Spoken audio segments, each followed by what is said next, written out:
Bienvenidos a Protagonistas con Voz Propia, el podcast de la Fundación Rafael del Pino, en el que líderes del ámbito económico, político y social reflexionan desde su propia experiencia sobre los grandes retos de nuestro tiempo. Esto es Protagonistas con Voz Propia. Empezamos. Hoy nos acompaña una de las analistas más influyentes de nuestro país, cuya voz es indispensable para entender por qué el mundo parece estar rompiéndose por las costuras. Mira Milosevic es doctora en estudios europeos e investigadora principal del Real Instituto Elcano. Pero antes de ser académica, Mira fue testigo.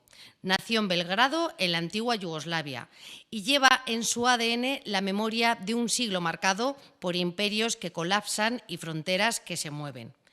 Autora de obras como Breve Historia de la Revolución Rusa y su más reciente trabajo, El Imperio Zombie, Mira nos ayuda a despertar del wishful thinking, ese pensamiento ilusorio, en el que Occidente vivió tras la Guerra Fría. Hoy vamos a hablar de por qué Rusia no puede perder su guerra, de por qué Europa se despierta pero no sale de la cama y de cómo estos imperios zombies están intentando reescribir las reglas del orden mundial. Mira, es un placer tenerte aquí con nosotros. El placer es mío, gracias por la invitación. En tus análisis hablas de que hemos vuelto a la Great Power Competition, la rivalidad de las grandes potencias. Parece que la idea de que el comercio democratizaría a China y Rusia ha fracasado. ¿Estamos ante un nuevo orden internacional o simplemente ante el desmoronamiento definitivo del que se creó tras la caída del muro? Bueno, yo creo que el mundo, el orden liberal internacional que empezó a crearse después de la Segunda Guerra Mundial y se universalizó después del final de la Guerra Fría, ha tocado su fin y un orden ha muerto, el nuevo todavía no ha nacido. Estamos en este momento de una gran reconfiguración y realmente no sabemos hacia dónde va y cómo va a ser el nuevo orden mundial. Pero en este momento estamos en este momento de la rivalidad entre las grandes potencias, ¿no? Aunque China y los Estados Unidos son más destacables, hay otras potencias medias, está Rusia, está la Unión Europea, que es otro tipo de potencia, ¿no? Sobre la guerra en Ucrania haces una distinción muy clara. Rusia gana tácticamente territorio, pero pierde políticamente porque no ha logrado su objetivo de convertir a Ucrania en un estado títere. Sin embargo, mencionas que Donald Trump ya le ha dado a Putin 3 victorias antes de empezar a negociar, como sacarlo de su aislamiento internacional. ¿Crees que Putin confía en que la fatiga de Occidente le permitirá finalmente imponer sus condiciones? Bueno, Putin ante todo creo que cuenta que antes colapsará el ejército ucraniano antes que la economía rusa, ¿no? Esta es probablemente su primera apuesta. La segunda es que él ve grandes divisiones en Occidente. Por supuesto, cree en la fatiga, pero también hay que decir que la guerra ha entrado en su 5º año y que hay una enorme fatiga tanto entre la población ucraniana como rusa, ¿no?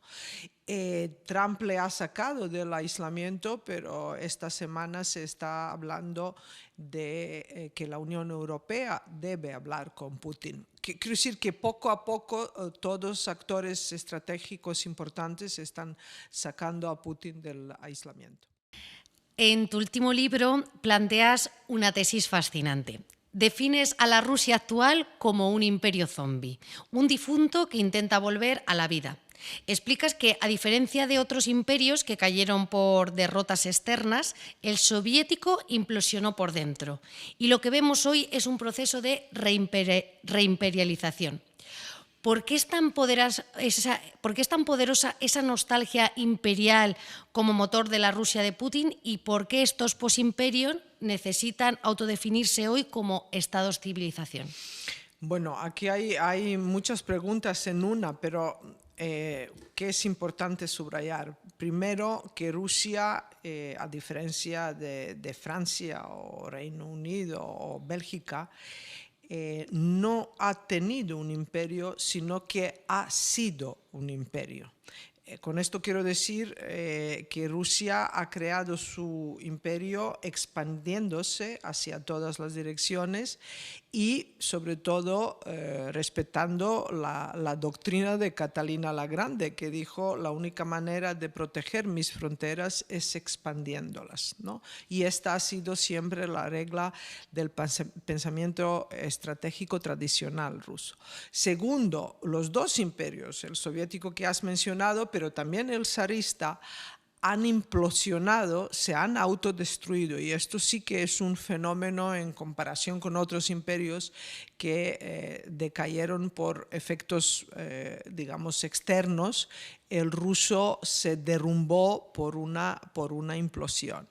Pero si hay que responder a esta pregunta con un argumento, yo diría que realmente Rusia es un imperio zombie que está en proceso de reimperialización, aunque no con ambición de recuperar todo el territorio de la Unión Soviética o de un imperio al estilo de zarista, de tamaño, digamos, porque Rusia está muy consciente de que no tiene este poder, y una de las razones de esta implosión es justo porque el centro no ha podido, la metrópoli no ha podido digamos, sostener toda la periferia, ¿no?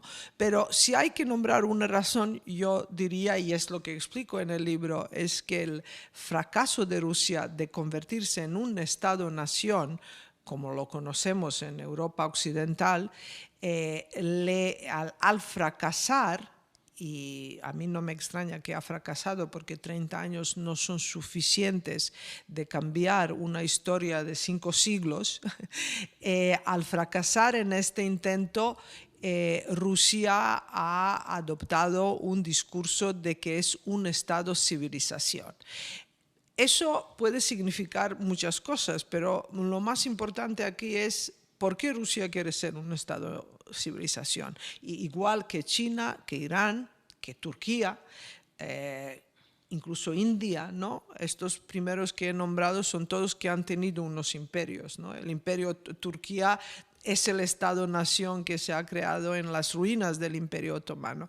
Ellos básicamente estos estados usan este discurso para justificar sus ambiciones geopolíticas, para justificar su ambición de influir en su vecindad, pero influir en los estados que antes formaban parte de un estado común. Y esto vemos clarísimamente en caso de Ucrania, vemos en la política de Turquía en los Balcanes, vemos como China, su ambición en Indo-Pacífico y Asia-Pacífico, son estados que, o por su tamaño, pero sobre todo por su historia, se creen que tienen derecho, un poquito más que otros estados, un derecho en sentido de no respetar las reglas de orden internacional.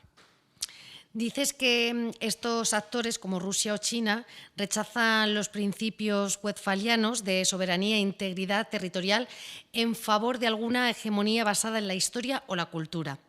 ¿Significa esto que estamos entrando en una era donde las fronteras ya no las marcan los tratados, sino el alcance de la influencia de estos antiguos imperios? Bueno, la influencia siempre ha existido y los estados poderosos siempre han querido ejercer influencia. De hecho, existe concepto de zona de influencia, ¿no? en la teoría de relaciones internacionales. Y es normal.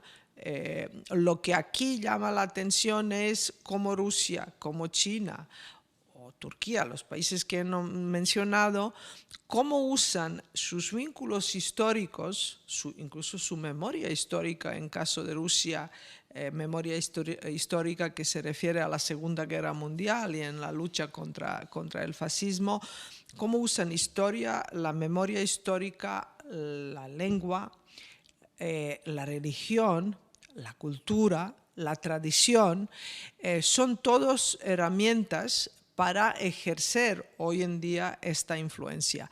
Entonces, bueno, la verdad que el futuro orden internacional puede, teniendo en cuenta que los Estados Unidos han abdicado de su papel tradicional de guardián del orden liberal internacional y ha declarado claramente en los documentos oficiales que su prioridad es el hemisferio occidental, en el peor de los casos, digo en el peor de los casos, puede que los Estados Unidos ejerza como su zona de influencia en América Latina. A China le deja el espacio de Asia-Pacífico y a Rusia le deja el espacio postsoviético.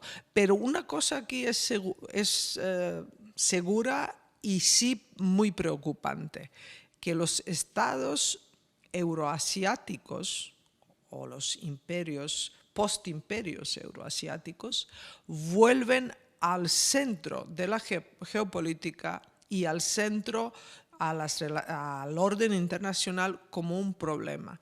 Porque si miramos el mapa, Euroasia siempre, por su tamaño y por los países que han estado allí, por los imperios de la estepa, han influido mucho en cualquier orden internacional. Ahora, después del siglo XX, donde los Estados Unidos, aunque no era una potencia euroasiática, consiguió superar el poder de estos estados, lo mantuvo casi todo el siglo XX y ahora en el siglo XXI el vector, el peso de geopolítica otra vez está volviendo a Eurasia, por recursos naturales, por los regímenes autocráticos, por las zonas de influencia y al fin y al cabo por falta de sólidas instituciones democráticas y el modelo de Estado-nación que tenemos en Europa Occidental. Tienes una frase que se ha vuelto viral en los círculos analíticos. Una cosa es que Europa se despierte y otra que salga de la cama. Dices que somos un poder normativo que regulamos y multamos, pero que nos falta voluntad política y liderazgo real. ¿Qué es lo que nos retiene bajo las sábanas? ¿El miedo a perder nuestro bienestar o la falta de una verdadera identidad común europea? Bueno, solo brevemente esto dije porque desde la anexión de Crimea, aunque incluso desde la crisis económica y financiera de 2008 se ha hablado de wake-up call, ¿no? Que Europa tiene que despertar. Europa tiene que despertar, estamos escuchando más de los últimos 10 años esto. Y yo creo que Europa está despierta en el sentido que sabemos qué es lo que nos pasa. Hay un diagnóstico, hay informe Draghi, informe Letta, hay mucho diagnóstico, ¿no? Pero no nos levantamos de la cama. ¿Por qué? Yo creo que Europa ha sido creada como una potencia normativa, ha sido creada y funcionó fantásticamente en un mundo donde se respetan las reglas y las normas. El problema de Europa es que este mundo cada vez existe menos y Europa tiene que adaptarse. ¿Cuáles son problemas de Europa? Pues tiene muchos, realmente. Primero es que el modelo europeo se ha acabado, ¿no? La energía barata de Rusia, gran comercio con China y bajo coste de seguridad y defensa por los Estados Unidos, que han sido el proveedor y paraguas, ¿no? de proteger a Europa.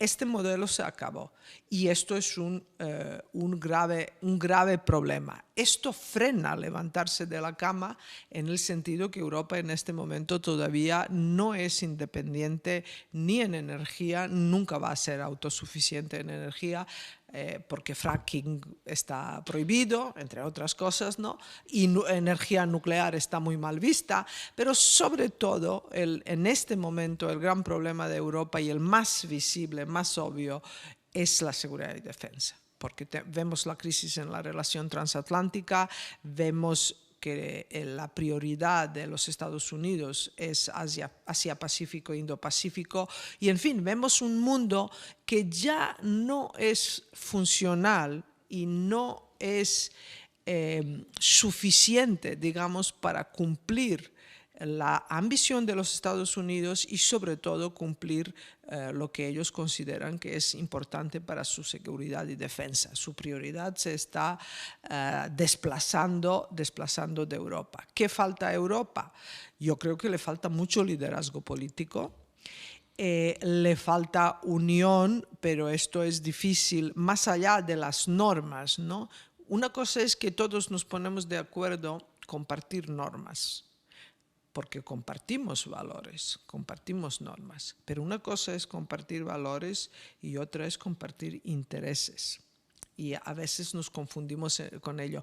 La percepción, por ejemplo, de la amenaza para seguridad y defensa es diferente en los países bálticos y Polonia que en España y Portugal. Y no lo digo como argumento de desunión, lo digo como una cosa bastante lógica por la geografía, y lo digo también para subrayar que todos los países europeos y miembros de la Alianza Atlántica tenemos amenazas comunes que compartimos, que es Rusia, y tenemos amenazas particulares. En caso de España, claramente estas amenazas vienen de Sahel y de norte de África, aunque son amenazas muy diferentes de los del flanco oriental, son las que están allí y que nos tienen que preocupar, lógicamente. También advierte sobre el auge del populismo y cómo éste confunde la democracia popular con la representativa. ¿Es el populismo el caballo de Troya que se utiliza para debilitar las instituciones europeas desde dentro? Sí, aunque juzgamos mucho populismo y con razón, quiero decir, es una seria y probablemente junto con incremento de autoritarismo y nacionalismo es la mayor vulnerabilidad de todas las democracias, de todos sistemas políticos democráticos, de la democracia representativa, como lo has subrayado, y por supuesto de la Unión Europea. Pero ahora bien, yo creo que los populistas, no todos, pero algunos, saben plantear preguntas importantes, aunque su respuesta es dogmática, y por eso la llamamos populista. Es dogmática, normalmente está enfocada en la respuesta emocional o identitaria.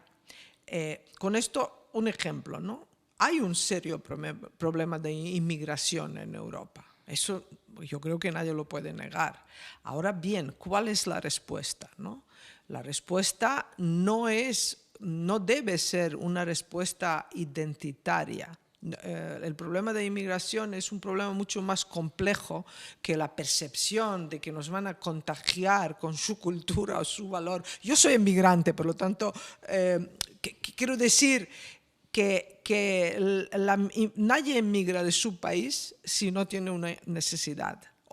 La mayoría de la gente busca una mejor vida o una mejor vida económica, o bueno, puede ser varias. Lo que quiero decir que el fenómeno de inmigración es muchísimo más complejo y va más allá de una respuesta identitaria, ¿no? Pero ¿qué hacen populistas? Pues bueno, los populistas la usan exclusivamente desde el punto de vista identitario, con un discurso que esto representa peligro para nuestras vidas, para nuestra identidad nacional, cultural, etc., ¿no? Por lo tanto, hay que dividir.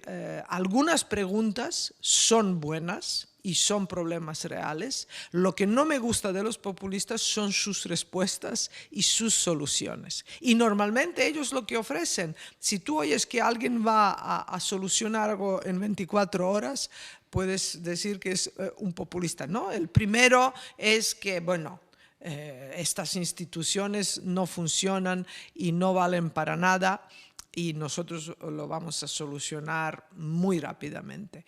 Eso no existe, ¿no? Los problemas complejos no se pueden solucionar rápidamente. En tu breve historia de la Revolución Rusa afirmas que el sistema comunista era irreformable porque no permitía la alternancia. Comparas a Slobodan Milosevic con Putin. Uno era un banquero que se codeaba con la élite neoyorquina y el otro un agente del KGB. ¿Crees que Putin busca borrar el fracaso de la Rusia postsoviética mediante la manipulación del pasado imperial y figuras como Pedro el Grande? Sí, pero antes de ello creo que hay que decir el mismo hecho de que Boris Yeltsin nombró a dedo Vladimir Putin primero en diciembre de 1999 y luego Putin, esto sí, en marzo de 2000 ganó unas elecciones supuestamente multipartidistas. El mismo hecho de que Boris Yeltsin nombrara a dedo a Vladimir Putin, un señor que fue jefe de la estación de KGB en Dresden, un personaje bastante desconocido en este momento en Rusia, era un reconocimiento tácito que Rusia había fracasado, ¿no? Y Putin llegó allí presentándose como salvador de Rusia. Pero desde 2000 hasta 2024, 25, 6, vemos cómo su régimen ha ido endureciéndose, cómo la oposición política ha ido ahogándose, digamos, con nuevas leyes. Y sin duda, Vladimir Putin ha intentado crear una nueva identidad rusa basada en la gloria pasada imperial, ¿no? Pero aquí, por supuesto, podemos juzgar a Putin y por muchas cosas, ¿no? Pero por otro lado, lo que quiero destacar es que es después de desintegración de un imperio, incluso de un Estado, Yugoslavia no era imperio, ¿no? Se desintegró como Estado, hubo una enorme dificultad de crear identidades nacionales. Y todas las exrepúblicas yugoslavas acudieron a la Edad Media para hablar de lo grandes que eran. Quiero decir que es un fenómeno, si hay un vacío identitario, y en el caso de comunismo hubo enorme vacío identitario que los países de Europa Central y Este superaron con la ayuda de la Unión Europea porque les aceptó inmediatamente, prácticamente apoyó transición a la democracia, les aceptó en su seno, les aceptó en la Alianza Atlántica y les ayudó a forjar esta nueva identidad. Los países después del comunismo, para rellenar un vacío, usaron todos discursos nacionalistas o de un glorioso pasado que en muchos casos ni siquiera existía, ¿no? Mira, en alguna ocasión has recordado que tu bisabuelo participó en las guerras balcánicas y en las 2 guerras mundiales y decías con ironía que comparada con la suya tu vida tampoco es tan aburrida. Has visto caer países, has visto a tiranos ser juzgados y has estudiado a fondo el deseo humano de libertad. Después de pasar tantas horas analizando conflictos y amenazas, ¿qué es lo que te permite a ti mantener la esperanza en que el impulso de libertad siempre acaba siendo más fuerte que la voluntad de cualquier autócrata? Bueno, literatura rusa. Quiero decir que el hecho de que en un régimen como fue de Stalin existía una Anna Akhmatova, existía una Marina Tsvetaeva, existía Boris Pasternak, porque al fin y al cabo Doctor Zhivago es una historia sobre Rusia, aunque hay una historia amorosa por medio. Quiero decir que los disidentes rusos son la prueba de que el impulso de ser libre es un impulso humano que no tiene que ver con los tiranos, que a pesar de mucha tiranía, el hombre quiere ser libre, ¿no? Es también verdad que prefieren otra cosa que la libertad, porque ser libre es, Erich Fromm escribió esto de miedo de la libertad. Hay personas que no anhelan ser libres porque hace mucho frío allí, solo y libre, ¿no? En colectivo y siguiendo un líder, por muy loco o tirano que sea, pues hay gente que se sienta mejor. Pero por otro lado, y eso subrayo, que la literatura, en caso de Rusia, y existencia de disidentes, estamos viendo esto en Irán, hemos visto en Venezuela, hemos visto en muchos regímenes tiránicos, que siempre hay alguien que dice, pero bueno, esto no es la vida. Por lo tanto, para mí, como un ser humano, creo que la esperanza está no en el género humano, porque como dijo Kant, la naturaleza humana es la naturaleza caída, pero que siempre se ha demostrado en historia que existen personas que tienen este don que es interno, completamente interior, un impulso propio, ¿no? Y un anhelo para la libertad. Y yo creo que esta es mi esperanza. Ahora bien, es mucho más complicado con nuevas tecnologías, con la velocidad que se transmiten noticias, con lo fácil que es bombardear a la población, bombardear entre comillas, con noticias falsas, con desinformación, quiero decir que se han perfeccionado muchísimo los instrumentos de manipulación, los instrumentos de mantener un poder tiránico o podemos ser no democrático exactamente, ¿no? Entonces, cada tiempo tiene su problema, pero en el fondo sigo pensando que el ser humano quiere ser libre. Mira, Milošević, gracias por ayudarnos a salir de esa cama de la que hablábamos y por darnos la lucidez necesaria para mirar de frente a los desafíos de nuestro tiempo. Y a ustedes, gracias por acompañarnos una semana más. Nos escuchamos en el próximo episodio de Protagonistas con Voz Propia. Hasta pronto. Muchas gracias, ha sido un honor y un placer, por supuesto, hablar contigo, Lucía. Muchas gracias. Gracias, Mira.